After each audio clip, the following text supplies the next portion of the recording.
अंधेरी रात थी और आसमान में बादल घिर आए थे।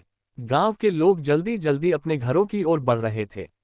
गांव के बड़े बुजुर्गों ने हमेशा कहा था कि इस समय बाहर रहना खतरनाक हो सकता है। कहते थे कि इस गांव के पास एक पुराना खंडहर है जहां छलावा रहता है। लोगों का मानना था कि जो भी उस खंडहर के पास जाता है उसे छलावा पकड़ लेता है और फिर कभी नहीं लौटता। रात के सन्नाटे में राजू और उसका दोस्त रामू दोनों गांव के बाहर वाली पगडंडी पर चल रहे थे। राजू ने कहा, चलो खंडहर के पास चलते हैं, देखते हैं कि ये छलावा की कहानी सच है या बस एक डराने वाली बात।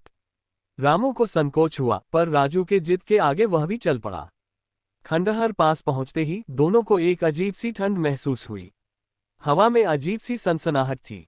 खंडहर के अंदर घुसते ही उन्हें चारों ओर गहरा अंधेरा महसूस हुआ। राजू ने टॉर्च निकाली और दोनों ने खंडहर का जायजा लेना शुरू किया। खंडहर के बीचों बीच उन्हें एक पुरानी टूटी फूटी मूर्ति दिखाई दी। रामू ने कहा, शायद ये वही मूर्ति है जिससे छलावा की शुरुआत हुई थी। जैसे ही रामू ने मूर्ति को छुआ, हवा में एक तेज गूंज सुनाई दी और चारों ओर से ठंडी हवाएं चलने लगीं। अचानक राजू को लगा जैसे किसी ने उसके कंधे पर हाथ रखा हो। उसने मुड़कर देखा, पर कोई नहीं था। रामू भी घबरा गया था और उन्होंने वापस लौटने का फैसला किया। परंतु जैसे ही वे खंडहर से बाहर निकलने लगे, एक अदृश्य ताकत ने उन्हें रोक लिया। राजू और रामू दोनों को लगा कि वे अपनी जगह से हिल भी नहीं पा रहे हैं।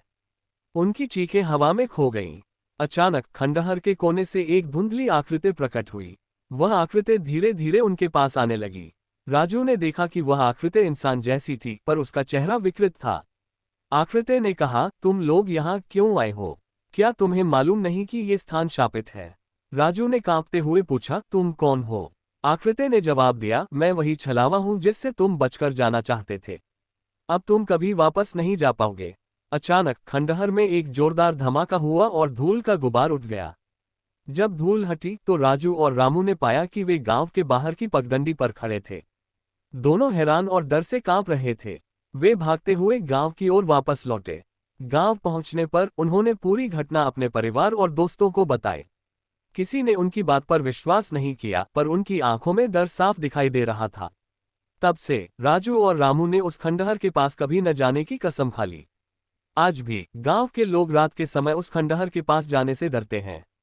कहते हैं कि राजू और रामू भाग्यशाली थे कि वे वापस लौट आए, पर हर किसी को ऐसा मौका नहीं मिलता। छलावा का आतंक अब भी उस खंडहर में बसा हुआ है।